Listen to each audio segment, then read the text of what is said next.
Everyone. सोच रही हूँ आज क्या बात करूँ।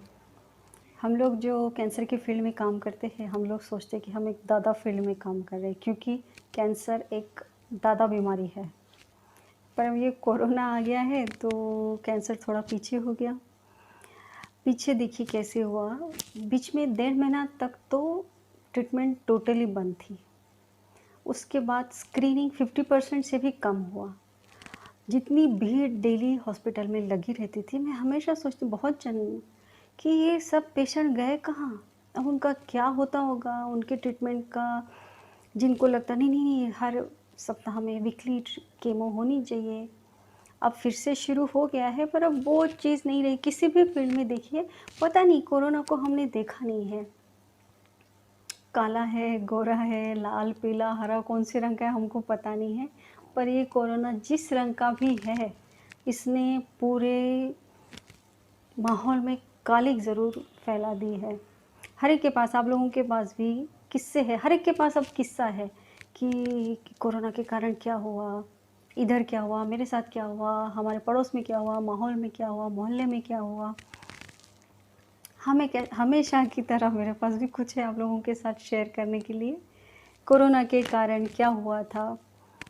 एक लेडी की ब्रेस्ट सर्जरी हुई।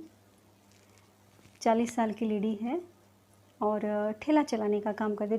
ठेला चलाना मतलब वो चाय की दुकान, ठेले के ऊपर हस्बैंड वाइफ मिलके ये काम करते थे। फिर ब्रेस्ट कैंसर के लिए वो हमारे यहाँ एडमिट हुई। फिर उसकी सर्जरी हुई और उसको ड्रेन, जिनको पता है या जिनको पता नहीं आप सुन लीजिए, एक ड्रेन बॉक्स लगता है, वो ड्रेन उसको लग गया था। मतलब शरीर के साथ वो एक प्लास्टिक का डब्बा लटका रहता है। और फिर उसकी छुट्टी हुई। फिर उसको 7 दिन के बाद आने का समय मिला। इस दरमियान 22 मार्च आ गया, अगर आप सब याद होगा। खैर याद होगा ही, क्योंकि कोई भूल नहीं सकते 22 मार्च को, जो हमने जनता कर्फ्यू पहली बार उसको एक्सपीरियंस किया था। ये 7 दिनों के बीच में ही 22 मार्च आया और उसके बाद क्या हो गया, लॉकडाउन शुरू हो गया। सबके पास इतनी सारी कहानियाँ हैं। और ये जो सोशल मीडिया ने तो जैसे ये मज़दूरों के साथ क्या हुआ था, बस, ट्रक, ट्रेन्स और न जाने कितनी कहानियाँ। तो मैं वो जो लेडी की कहानी आपको बता रही थी, तो वो ट्रेन के साथ अपने घर गई और उसके बाद लॉकडाउन शुरू हो गया। उसको हमारी तरफ से बुलाया गया था कि तुम इतने तारीख को आना, तुम्हारे स्टिचेस उसके अभी निकलने ही के ही थे। तो वो बेचारी टेंशन में आ गई। जो जिसको 15 दिन बाद ही तुरंत हॉस्पिटल में आना था, वो 20-22 दिन तक नहीं आ पाई और उसको टेंशन, समझता तो कुछ है नहीं। फिर उसने वहाँ के, वो जहाँ रहती है वहाँ के पुलिस और कहीं कहीं पर जाके रिक्वेस्ट की कि मुझे जाने दो।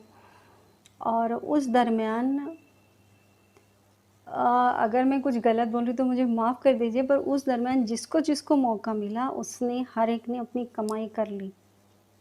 एम्बुलेंस वाला, अब यहाँ से 110 किलोमीटर पर वो लेडी रह रही थी, उसको, क्योंकि उस दरमियान सिर्फ एम्बुलेंस अलाउ थी, तो उसको बोला, उस पुलिस डिपार्टमेंट जो भी थे उन्होंने बोला कि ठीक है तुम एम्बुलेंस से चले जाओ। एम्बुलेंस वाला उससे 2,500 मांग रहा था। 110 किलोमीटर का 2,500, वो अकेले आ नहीं सकती, इसलिए उसको और कोई जो ठेला चला रही थी वो कहाँ से 2,500 देगी। उसने क्या किया पता है, उसने, मतलब उसका बेटा जो 11th स्टैंडर्ड में पढ़ रहा था, नागपुर से भंडारा की ओर आगे 110 किलोमीटर वो नागपुर में अंतर है, वो लड़का अपनी माँ को साइकिल पे लेके आया। सैड ना। वो आई मेरे से मिली। मैंने, तुम आई कैसे? क्योंकि पूरे हॉस्पिटल में रेडिएशन वगैरह तो सब बंद ही था, पेशेंट आ ही नहीं पा रहे थे। बोले मेरा बेटा लेके आया साइकिल पे, कैंसर, उस पर उसकी सर्जरी हुई है। वो साइकिल के कैरियर पे बैठ के 110 किलोमीटर आई और उसको छोड़ के उसका बेटा चला गया। अब इसके स्टिचेस निकलेंगे, उसके बाद का समय, उसके बाद केमो शुरू होगी। फिर उसने रिक्वेस्ट की कि, रिक्वेस्ट उसको करने की असल में ज़रूरत नहीं थी, हम ही लोग समझ गए थे कि अब इसको फिर वापस भेजना, फिर से आना। फिर वो वहीं रही हॉस्पिटल में।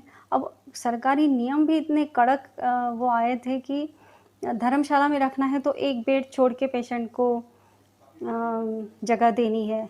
पहले की जैसे नहीं कि अब लगे हैं लगातार जो 8-10 बेड लगे हुए हैं, तो नहीं। जहाँ 8 बेड की जगह वहाँ सिर्फ 4 ही पेशेंट रह सकते हैं। तो ऐसे में भी एडजस्ट करना और एडजस्ट करके हम आगे चले हैं। अभी फिर से अनलॉक शुरू हुआ है। आज थोड़ा अलग हो रहा है। हमेशा मैं कैंसर असल में कैंसर और कोरोना मिक्स ही है। मैं भी कई बार एक तो बेसिकली इमोशनल नेचर है, तो ये सब इमोशंस के बहाव में मैं भी बहते जाती हूँ।